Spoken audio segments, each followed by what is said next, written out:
Good afternoon, everyone. My name is Travis Davis. We are at Baker College Prep High School, and I am visiting and interviewing one of our illustrious teachers here today. Your name? Mr. Romeo, Giovanni Romeo. And so for Black History Month, we are doing different pieces and just interviewing and talking to different people in and around the school about how Black History Month affects them personally. So today, the subject of our interview is Mr. Romeo.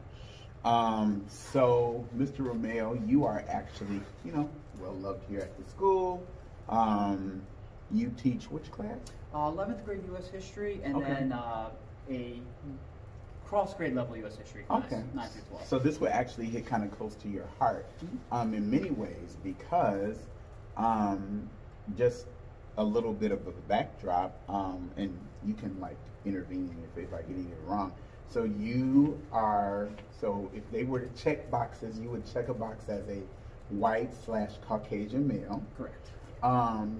But it seems that your connections run very deep with African American culture. So can you talk about that a little bit? Yeah, that's a good question. I think probably just the way I grew up or where I grew up in. I grew up in Paterson, New Jersey. Okay.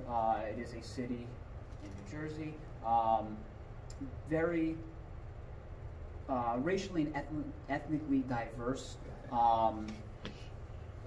city. I'm sure that probably played a part growing up. But yeah, I mean, I think that's probably, that might be the biggest thing. Oh yeah, I mean, because I actually did a class with you a few years ago, and that's when I found out that you have a deep, abiding love for which type of music? I do love all types of music, but specifically, I think you're referring to hip hop. Yes, Yeah. yes. So The time period I grew up, late 90s, early 2000s, was a golden age, I Yeah. would say. Yeah. So yeah, I would say. actually, look, we can argue that, but I'm a little older, so that's more of an age, like which era was like the best in hip hop, and that's something that's totally different. Wu-Tang Clan, Jay-Z, Right. Biggie, Tupac, you got a lot. Right, So, yeah. right.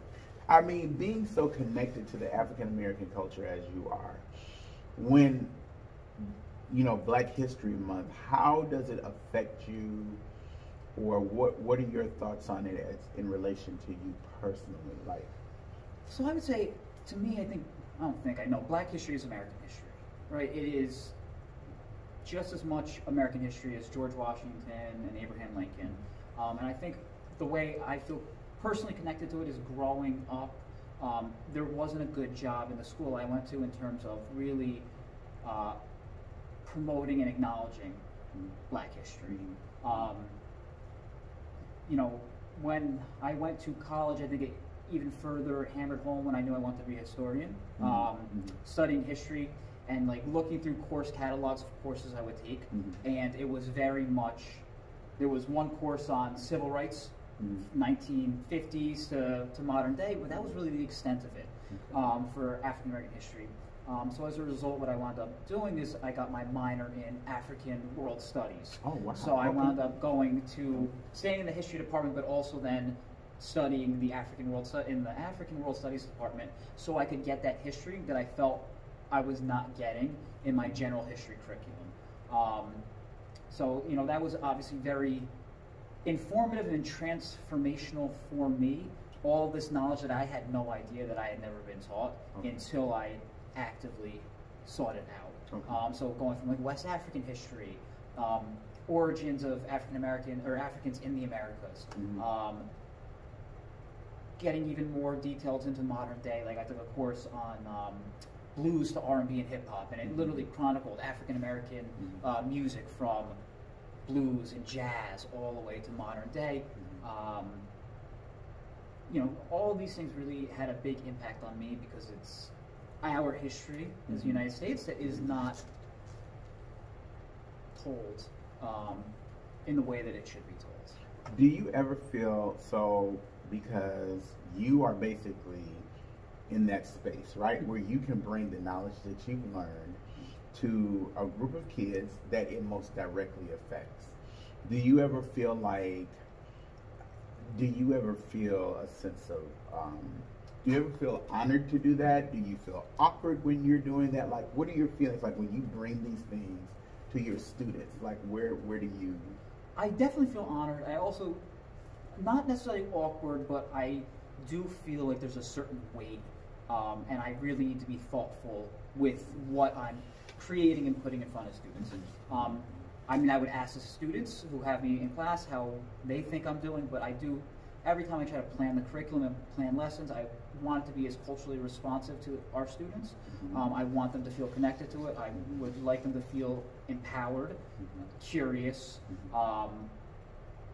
and yeah, I mean, that definitely, it's a very thoughtful process on my part whenever I create lessons, that I am doing my absolute best to make sure I'm being responsive to my students, to their needs, and they're getting the education and the knowledge they deserve, and hopefully building that curiosity where outside of this classroom they're going to continue to want to learn more. Okay. And like, even apart from like what, like your professional life, like you are deeply connected, like your relationships and things of that nature, you're connected. Now, when we hear the news, I know growing up for me, hearing things on the news, you know, things that happened in New York City and around in that area, there was like a lot of racial tension and things of that nature. Did you ever find yourself being caught in the midst of something like that, or like when you growing up and hearing about things that like that, and it was so close to home for you, like, did that have an effect on you, or was it just kind of like, oh, you know, like this is there, but I know who I am, and you moving forward from there? That's a heavy question. I mean, obviously aware. You know, one of the unfortunate things that's not mentioned is how segregated the North actually is. I think a lot of times when we look at history, we really focus on segregation in the South because it was such a big deal, and you know, as a country, fought so hard to end segregation in the South, but we don't really talk about the fact that you go to a lot of cities and a lot of states in the North, and it is very segregated. Including Chicago. Yeah, among races, among ethnicities, and I don't think that's talked about. So I think, you know, growing up, there's certain things, obviously, that I was not fully exposed to, even living in a relatively diverse neighborhood compared to other places in my state. But, you know, I think what probably got me is that, you know, these things are obviously talked about in the news, and trying to have that moral sense of right and wrong, and like just understanding how, just trying to understand what's going on. So based on like your upbringing, your choice of careers, your life experiences, what advice would you give to young African men? And so this would almost seem awkward, because some people would be like, no, you know, I'm not black, so I don't feel like that I have a space to like give any advice or give any words of wisdom. But like, you're allowed in that space, you've chosen to be in that space, and you built close relationships with a lot of your African American students. So what words of wisdom would you give to them as they go out into the world away from you, like as far as, you know, their culture and just being young black men and women, just almost from the outside in, but also inside at the same time? What would you tell them? I'm going to say number one, be proud of who you are, be proud of your culture, right? African American culture, it's global now. You can go anywhere in the world and you will see African American music, African American fashion. Like, it's global.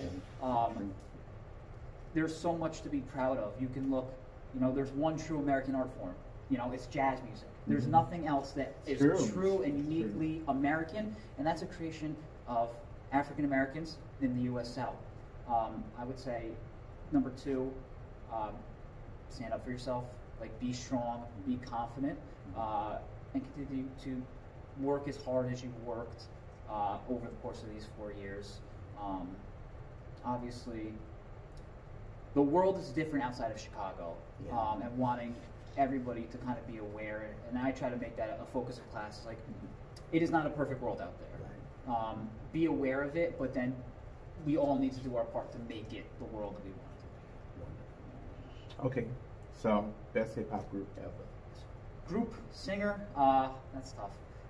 Personal favorites, Jay-Z. I don't think it gets better than Jay-Z. Okay. That is one heck of a catalog. Literally a groundbreaking album every year from 1996 to 2003. I don't think anybody's done that. Not even Wu-Tang. I love Wu-Tang Clan, but I gotta go Jay-Z. I gotta go Scarface for those Ooh, from okay. Houston. I'm a big Scarface fan. Okay. I love Kendrick Lamar now. I think Kendrick Lamar is an He is all-time dope. great. He is pretty dope. Yeah, I mean, as I've been told recently, I'm very old school in my actions, and when it comes to my music taste, I definitely am old school hip hop. But yeah, we'll go Jay-Z as number one still. Whoa. Okay. All right. I'll make a call. You know, maybe he'll drop by the school. He'll come looking for you. He and Beyonce. Thank you, Mr. Romeo, so much. I appreciate it. Thank you. Thank you very much. Happy Black History Month, everybody.